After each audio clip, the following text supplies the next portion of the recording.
গণ আন্দোলন আরো এগিয়ে যেতে হবে। আমরা অবগত, আজকে যে স্টেজে দাঁড়িয়ে আছি, আজকে যে ময়দানে দাঁড়িয়ে আছি, কোনো পলিটিক্যালি এই স্টেজ নয়, এ সিপিএম এর স্টেজ নয়, এ কংগ্রেসের স্টেজ নয়, এটা টিএমসির নয়, বিজেপির নয়, আমার আপনার ধরতি, আমার আপনার ধরতি। এটা এই ধরতিকে শেষ করার জন্য 2002 সালে সেই নরেন্দ্র মোদী যে গুজরাট দাঙ্গা করেছিল, সেই নরেন্দ্র মোদী কিছুদিন আগে আসামের যে ঘটনা ঘটিয়েছে আপনারা খুব ভালোভাবেই জানেন। সেটা ঘটানোর পরেও কোনো পরিস্থিতি কিছুই করতে পারেনি। আজকের আমাদের মুখের ভাত কেড়ে নিচ্ছে। সেই জন্যে আমি আপনাদেরকে একটা কথা বলবো যে আমাদেরকে লড়াই করতে হবে, যুদ্ধ করতে হবে। মুসলিম ভাইয়েরা কাঁধে কাঁধ মিলিয়ে আমাদেরকে চলতে হবে। আমি বেশি কথা বলবো না, এখানে অনেকেই বলার আছে, আমার ভাইজান আছেন, যার জন্য আমরা দীর্ঘ টাইম অতিক্রম করছি, বসে আছি দুপুরের রৌদ্র থেকে।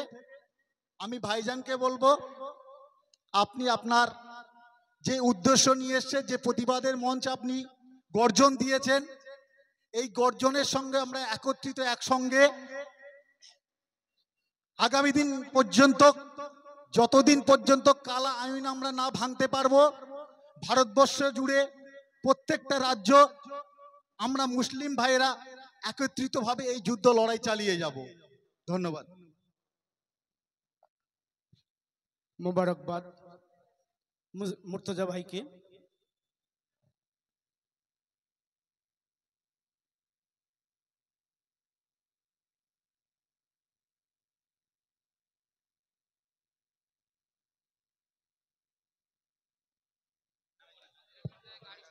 অ্যাম্বুলেন্সটা পার করে দিন, স্বেচ্ছাসেবক ভাইদের বলবো আপনারা অ্যাম্বুলেন্সটা পার করে দিন। আর রাস্তাটা, যে সমস্ত দূর দূরান্ত থেকে এসেছেন, আপনারা যে উদ্দেশ্য নিয়ে এসেছেন, আপনার মাঠে চলে আসুন, ওইদিকে ফাঁকা আছে কিছুটা, আপনারা চলে যান, রাস্তাটা ছেড়ে দিন। কারণ আমাদের আদর্শ এটা নয়, আমরা সেই প্রিয় নবী, বিশ্ব নবীর তার অনুসারী, আমরা তার উম্মাত, তার দেখানো পথ, তার শৃঙ্খলা, তার ভ্রাতৃত্ব, তার শিষ্টাচার, তার কালচার আমরা মেনে চলব। আমাদের প্রতিবাদ সভা চলছে, একে একে বক্তব্য রেখেছেন আমাদের বক্তারা, আপনারা শুনেছেন। এখনো যারা রাস্তায় আছেন তারা চলে আসেন, আর যারা দাঁড়িয়ে আছেন একটু বসে যান। পিছনের ভাইরা দেখতে পাচ্ছেন, আপনারা বসে যান, একটু বসে যান আপনারা। নাহমাদুহু ওয়া নুসাল্লি আলা রাসূলিহিল কারীম, আম্মা বাদ। মঞ্চে উপবিষ্ট ফুরফুরা দরবার শরীফের আওলাদে মুজাদ্দিদুজ্জামান পীরজাদা সানাউল্লাহ সিদ্দিকী ভাইজান হুজুর কিবলা, মঞ্চে উপবিষ্ট বিভিন্ন স্তরের জ্ঞানীগুণী বুদ্ধিজীবী ব্যক্তিবর্গ, সর্বোপরি আমার সম্মুখে সমাগত সমাবৃত সুধী শ্রদ্ধে ভাজন সম্মানিত শ্রোতা, আমরা সবাই এসেছি। আমরা সকলেই অবগত আছি, কেন্দ্রীয় বিজেপি সরকার, ব্রিটিশের দালাল, আমেরিকার চামচা নরেন্দ্র মোদী সরকার আমাদের বাপদাদাদের, আমাদের পূর্বপুরুষদের রেখে যাওয়া তার আওলাদদের জন্য, তার উত্তরসূরিদের জন্য দানকৃত সম্পদ, ওয়াকফ সম্পদ, সেই সম্পদের উপরে শকুনির নজর পড়েছে। আপনারা জানেন, ভারতবর্ষের বৃহত্তর সম্পদ হলো রেল। রেল কোম্পানি সব থেকে বৃহত্তর সম্পদ, সব থেকে বেশি বড় সম্পদ। তারপরেই যদি বেশি সম্পদ থাকতে তো সেটা ওয়াকফ সম্পদ, মুসলমানদের সম্পদ। কিন্তু এই বিজেপি সরকার তার ঘৃণ্য চক্রান্তে, তার ষড়যন্ত্রে একটা কালা কানুন তৈরি করেছে, ওয়াকফ বিল করেছে, যেটা এক করে আইন করে মুসলমান সম্পদ, মুসলমানদের সম্পদকে লুটেপুটে খাবে।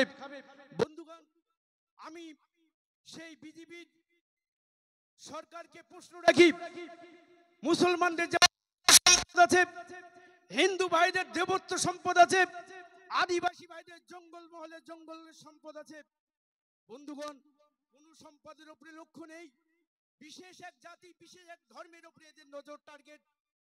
আজকে বলে নয়, এর পূর্বে প্রিভিয়াসে বিভিন্ন ভাবে মুসলমানদেরকে উত্ত্যক্ত করে চলেছে।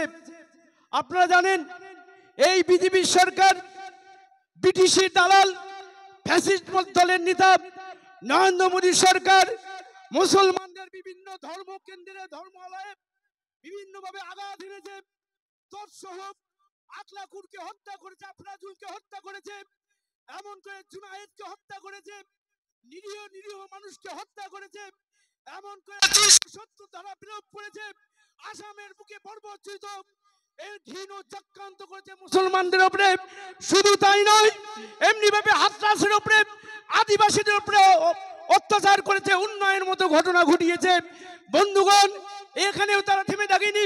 বিশ্বনবী জগৎগুরু মোহাম্মদ রাসূলুল্লাহ সাল্লাল্লাহু আলাইহি সাল্লামের উপরে বিভিন্ন ভাবে অকথ্য ভাষায় গালিগালিজ করে, বিভিন্ন ভাবে উত্ত্যক্ত করে কালিমা লিপ্ত করতে চেয়েছে। মুসলমান বিভিন্ন উত্ত্যক্ত করার সমস্ত কিছু সহ্য করেছে। বাবরি মসজিদ ধ্বংস করেছে, মুসলমান সহ্য করেছে। শাহী মসজিদকে চক্রান্ত করছে, মুসলমান সহ্য করেছে। নরেন্দ্র মোদী সরকার, তুমি জেনে রেখে দাও, মুসলমানদের এমনি ভাতের থালা কেড়ে নেবে, মুসলমান সহ্য করবে। মাথার চাল তুলে নেবে, মুসলমান সহ্য করবে। মুসলমানের বাচ্চাকে কেটে দু টুকরো করে দেবে, মুসলমান সহ্য করবে।